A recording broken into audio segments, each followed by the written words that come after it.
স্বাগত ঈদ আনন্দ আড্ডার আজকের আয়োজনে। আজকে আমাদের সাথে উপস্থিত আছে আমাদের বিশেষ অতিথি জারিন তাসনিম। তিনি চ্যানেল আই সেরা কণ্ঠের 2023-এর উইনার। আজকে আমরা ঈদ আনন্দ আড্ডার গল্প করব তার সাথে। জারিন তাসনিম, কেমন আছেন আপু? আপনার ঈদ কেমন কাটলো? ঈদ খুব ভালো কেটেছে আর আমিও খুব ভালো আছি আলহামদুলিল্লাহ। আপনি কেমন আছেন? আলহামদুলিল্লাহ ভালো আছি। আপনার পরিবারে আসলে কে কে আছে? আমার পরিবারে আমার সবাই আছে আলহামদুলিল্লাহ। আমি যদি বলি আমার বাবা-মার কথা, উনারাও বেঁচে আছেন এখনো। আর আমার পরিবারে আছে আমার ছোট্ট একটা বাচ্চা, আমার হাসব্যান্ড। এই নিয়ে আমার পরিবার। ভাগ্যিস গোল্ড সেন্স ছিল। হ্যাঁ, গোল্ড সেন্টসে বিনিয়োগ করেছিলাম বলেই সুদমুক্ত হালাল আয়ের সাথে পাচ্ছি বিলাসী জীবনের বিরাট সুযোগ। গোল্ড সেন্সে বিনিয়োগ একবার, রিটার্ন কিন্তু বারবার। এই ঈদের স্মরণীয় যদি কোনো ঘটনা বা ছোটবেলার স্মরণীয় ঈদকে ঘিরে যদি কোনো মজার স্মৃতি থাকে আমাদের সাথে যদি একটু শেয়ার করেন। এই ঈদেরটা প্রথমে বলে নিই। আর কোরবানি ঈদটা কেমন হয় যে একটু বেশি যারা সাংসারিক থাকে তাদের অনেক কাজ করতে হয়। তো এবার ঈদে একটু কাজ করতে হয়েছে, তাই অভিজ্ঞতা খুবই খারাপ। কারণ আগে আমাদের কাজ করতে হতো না, ছোটবেলায় সব কাজ বড়রা করতো বাসায়। আর ছোটবেলার মজার স্মৃতি বলতে আমার বেসিক্যালি ঈদ কাটতো, মানুষের থাকে না যে দাদু বাড়িতে ঈদ কাটে, কিন্তু আমাদের কাটতে হচ্ছে নানু বাড়িতে। কারণ আমাদের নানু বাড়িটা আমাদের বাসা থেকে একদমই কাছে ছিল। তো আমরা ছোটবেলায় ঈদ করতে নানু বাড়িতে চলে যেতাম। ওখানে মামারা সারাদিন সিডিতে খুব সুন্দর সুন্দর 90s-এর গান বাজাতো। আর আমরা ছোট ছোট কয়েকটা ভাই বোন ছিলাম। আমাদের কেউ এসে মেহেদি পরাচ্ছে, কেউ খাওয়া দাওয়া করছে। তো আবার ওই ঝাড়বাতির মতন থাকে না, বাচ্চারা অনেক সময় ওগুলোও ফুটাতাম। তো মজার স্মৃতি বলতে পুরোটাই নানু বাড়িকে ঘিরে। ছোটবেলার ঈদটা বেশি মজার ছিল না বড় হয়ে ঈদটা বেশি উপভোগ করছেন? দুইটাই আমার কাছে ভালো লাগছে, কারণ ছোটবেলার ঈদটা একরকম ছিল, বড় হওয়ার পরে সেটা আরেক রকম। এখন আমরা যখন একটা ফেজ পার করেছি, ছোটবেলায় নিজেদের এক্সাইটমেন্টটা একরকম থাকতো যে আমরা কি পরবো, আমাদের কি শপিং হবে। এখন এটা পুরাই ঘুরে গিয়েছে। যেমন এখন চিন্তা করি বাচ্চা কি পরবে, বাচ্চার জন্য কি কিনবো, ফ্যামিলিতে কিভাবে। এখন হয়ে গেছি আমি মাতৃ সমাজের একজন অন্তর্ভুক্ত হয়ে গেছে। আমি শুধু রান্না করছি, কাউকে খাবার দিচ্ছি। তো দুটাই ভালো, আমার কাছে দুটাই খুবই আনন্দের। গানের প্রতি ভালোবাসাটা আসলে কবে থেকে শুরু হয়েছে বা এই প্রফেশনটাতে কিভাবে আসা?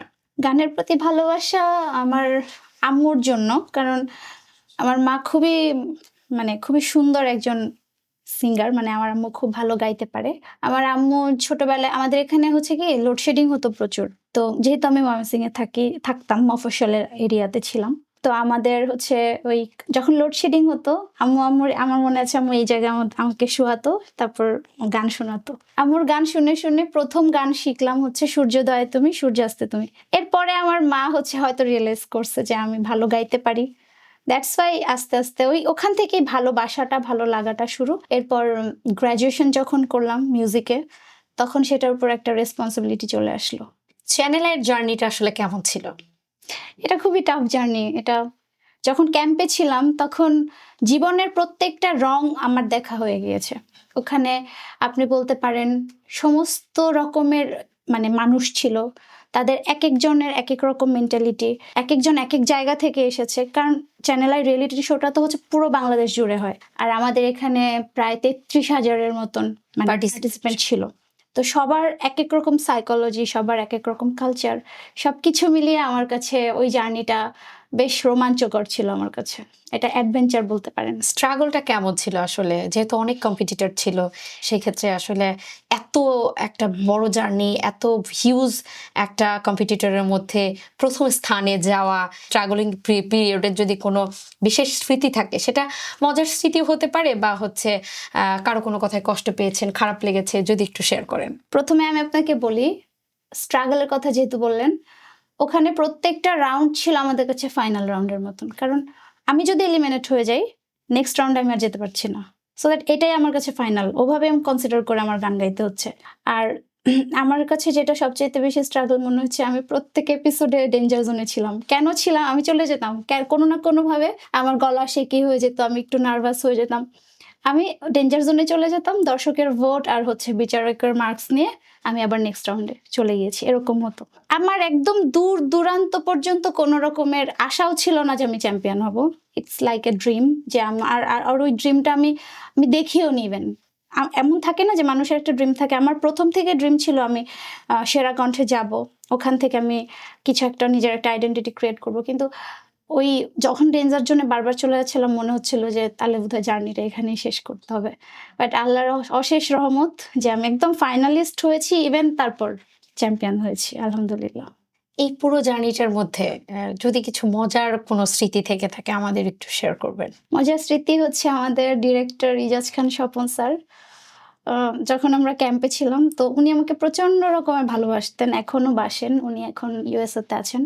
তো সবার আবদারের মানে সবাই ক্যাম্পে আমরা 13 জন ছিলাম, তো কেউ কিছু যদি স্যারকে বলতে না পারতো সবাই এসে আমাকে বলতো তুমি একটু স্যারকে বলে দাও।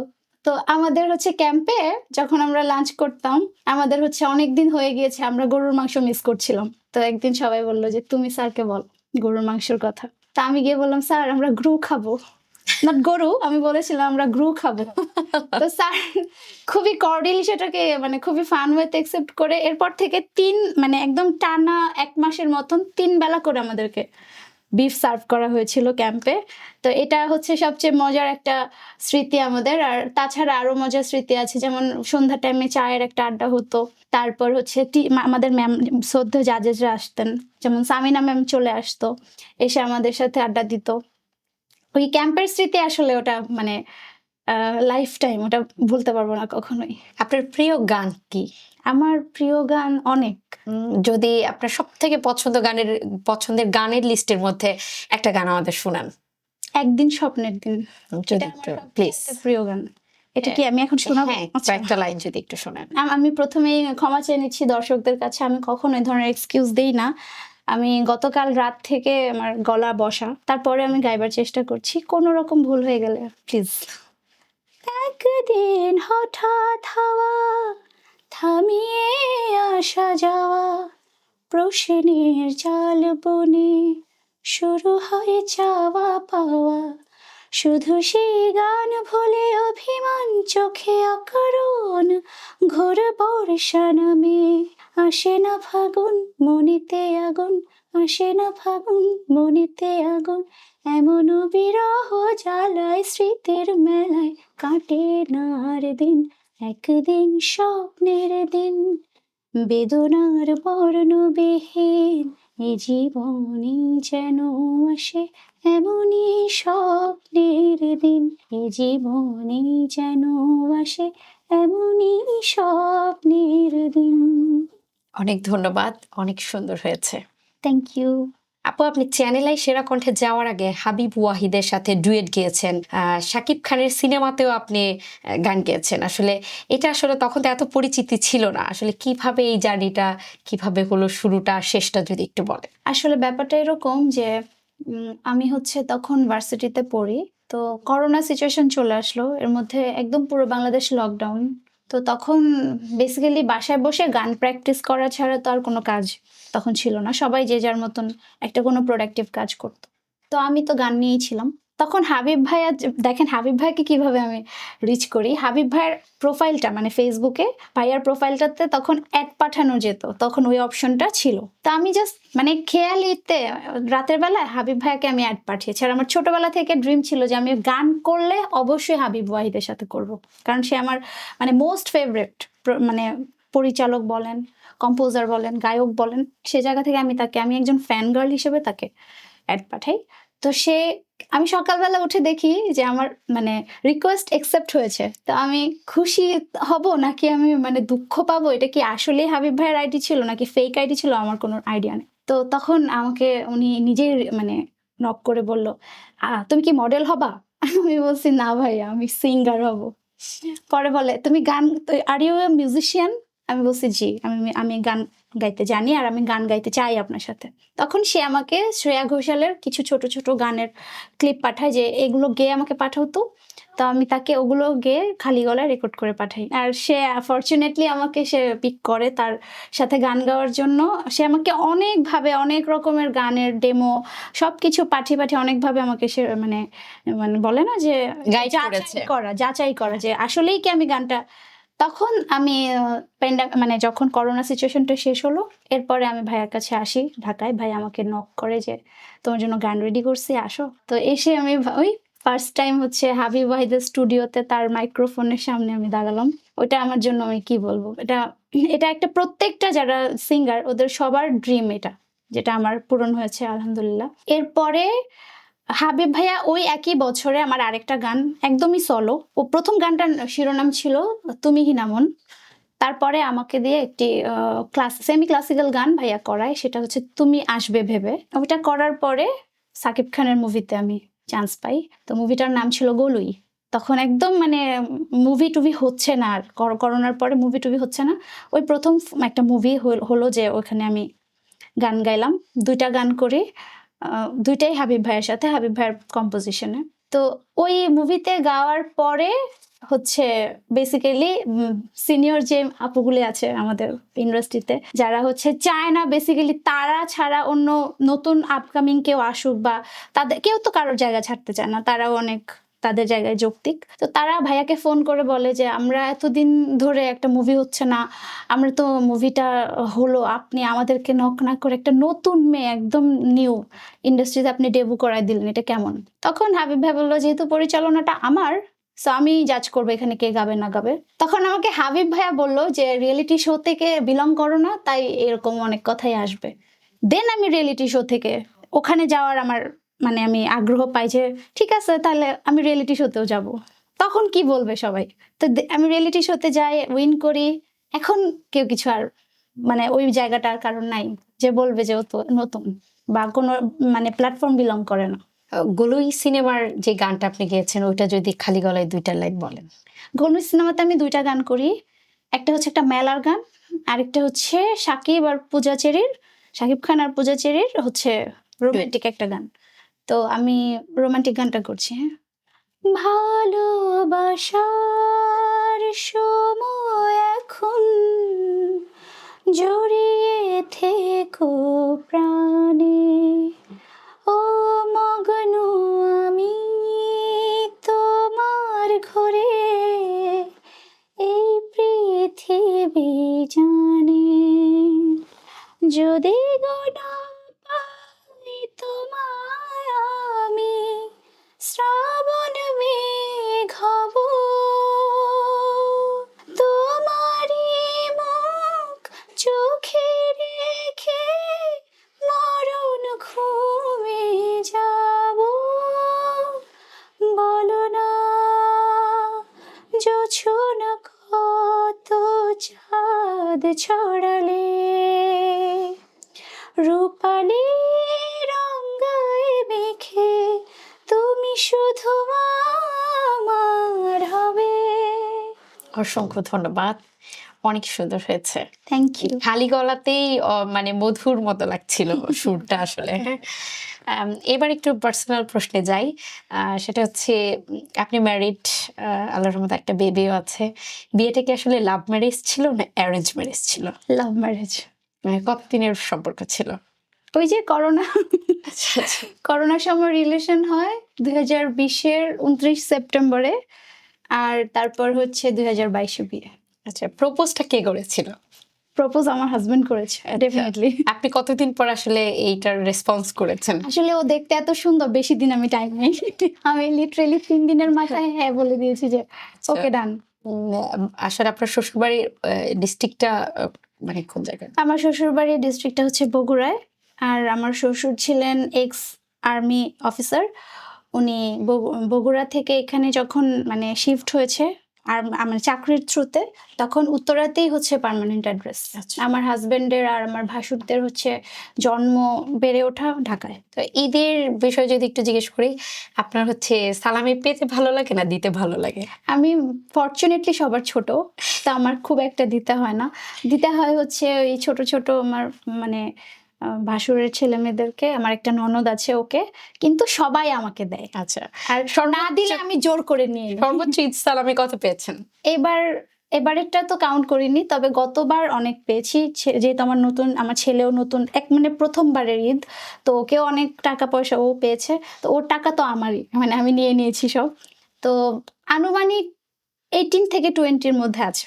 আচ্ছা, তো হচ্ছে পরবর্তীতে এই সালামি টাকাগুলো দিয়ে কি করা হয়? সালামি টাকাগুলি দিয়ে আসলে ওভাবে আমি কোনো মানে হিসাব নাই, যখন যেটা লাগে সেটা জাস্ট কিনে ফেলি। কোন ডিস্ট্রিক্টের ছেলেরা বেশি সুন্দর হয় মনে হয় আপনার? বগুড়ার। বগুড়ার? হ্যাঁ, বগুড়া ছাড়া, যেহেতু বগুড়া আপনার শ্বশুরবাড়ি, এর বাইরে যদি বলেন। সরি, আমি বলতে পারবো না, কারণ আমি কোনো ছেলের দিকে ওভাবে তাকাই না। আচ্ছা আচ্ছা। তারপরে হচ্ছে আপনার পছন্দের রং? আমার পছন্দের রং গ্রিন। দুজনের মধ্যে ঝগড়া বেশি কে করে? আমি। রাগ কে ভাঙায়?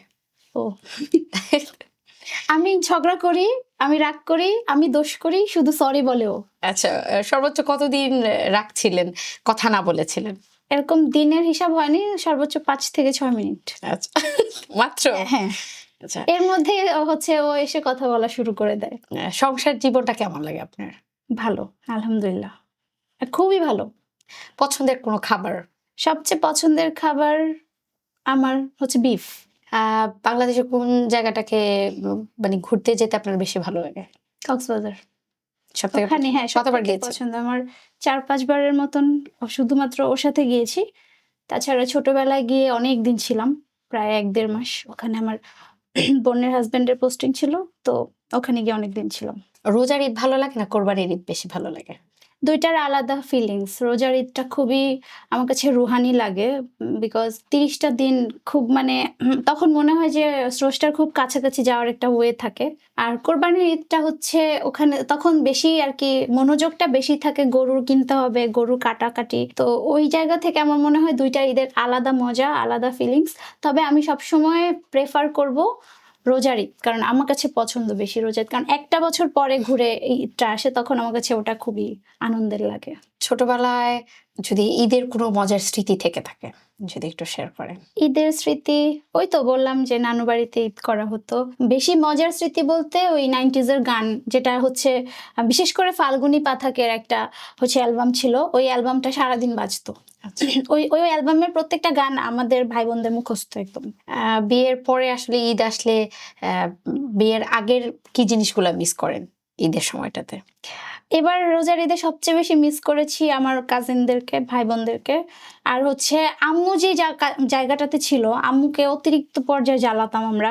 ওই আম্মুর জায়গাটা রিপ্লেস হয়ে চলে এসেছে আমার, কারণ আম্মু রান্না করতো, আম্মু কাজ করতো, এবার সব কিছু আমার করতে হয়েছে। যতই হ্যাঁ মানে হেল্পিং হ্যান্ড যতই থাকুক, নিজের ঘরের কাজ নিজেকেই আসলে করতে হয়।